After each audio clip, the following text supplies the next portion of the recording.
का जो सवाल था, आदिवासी विमर्श, पहचान और उसकी अस्मिता क्या है। जो मैंने देखा आखिरी में श्री जायसवाल जयप्रकाश ने जो अपनी कम्युनिटी के लिए जो सवाल उठाया है, वो अपनी पहचान के लिए लड़ रहे हैं। हम भी वही अपनी पहचान इन जनरल, जो झारखंड में जो पहचान हमारी क्या है, क्या होनी चाहिए, हम उसी मुद्दे पर हम लोग यहाँ पर जमा हुए थे और अभी खत्म हुआ है।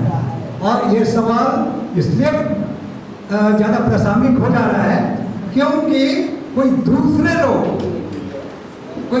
लोग हमारी पहचान को डिफाइन करने की कोशिश कर रहे हैं, और हम लोग शायद, हमारी ये कमजोरी अपनी है कि हम अपनी पहचान को खुद डिफाइन नहीं कर पा रहे हैं या दूसरों तक पहुंचा नहीं पा रहे हैं। यही चीज़ है, मूल रूप से सवाल यही है। तो मैं ये सवाल तो छोड़ ही दूंगा कि हम कौन हैं, क्योंकि हमने उसमें रिपीट नहीं करूँगा। लेकिन जो मेरी नज़र में आज का जो बहस था, जो विमर्श था, उसको हम लोग दो भागों में, एक भाग में चाहे दो भाग में कर सकते हैं। ये लड़ाई है, संघर्ष है, एक तरफ सामान्य कानून और दूसरी तरफ कस्टमरी लॉ। समझ रहे हैं कि नहीं? एक तरफ सामान्य कानून है और दूसरी तरफ कस्टमरी लॉ के मानने वाले, और पहली तरफ सामान्य कानून को मानने वाले। अंग्रेजों के समय भी था और आज भी वही है, और हम लोग अभी संघर्ष कर रहे हैं। सवाल ये है कि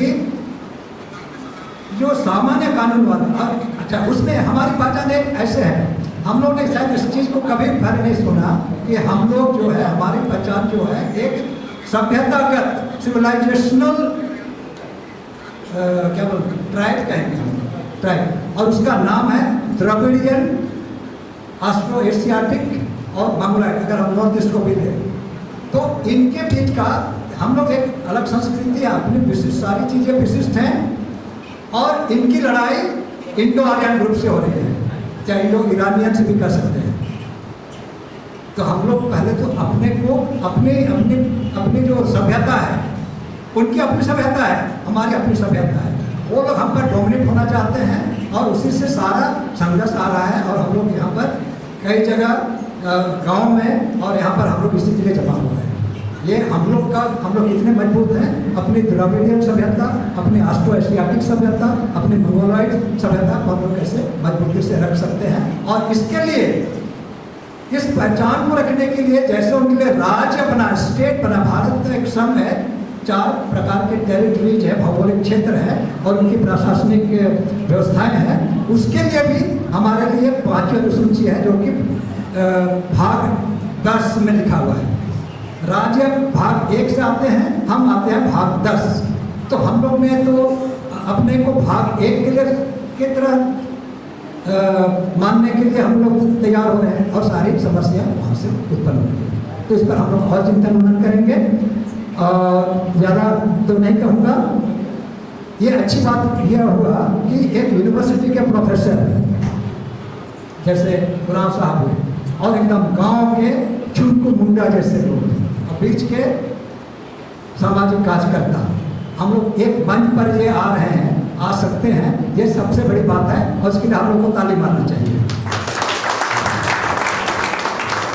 ऐसा नहीं होता है, बहुत कम बार होता है कि ऊपर वाले जो यूनिवर्सिटी के लेवल पर है, वो दूसरों नीचे वालों से नहीं बात कर सकते हैं, और जो नीचे वाले हैं कि हम उससे कैसे बात करें। लेकिन यहाँ पर वैसा आप नहीं देख रहे हैं, हम लोग सबको मिल करके एक सॉल्यूशन पर खोजने की कोशिश कर रहे हैं, और यही आदिवासियत की सबसे बड़ी खूबी भी है। दूसरा चीज, हम एक प्रकृति की बात हो रही थी, हमारी जो आध्यात्मिकता है वो प्रकृति के साथ जुड़ा है, बल्कि जो पूरे आदिवासियत उस पर टिकी हुई है कि हम दुनिया को, प्रकृति को किस नज़रों से देखते हैं। इंडो आर्यन लोग को दूसरी नज़र से देखते हैं, हम लोग कैसा देखते हैं, इस पर हम लोग को इस पर करना पड़ेगा, हम उस पर ज़्यादा नहीं जाएंगे।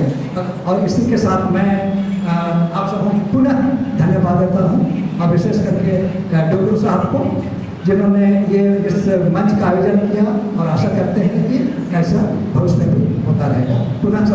ज्वार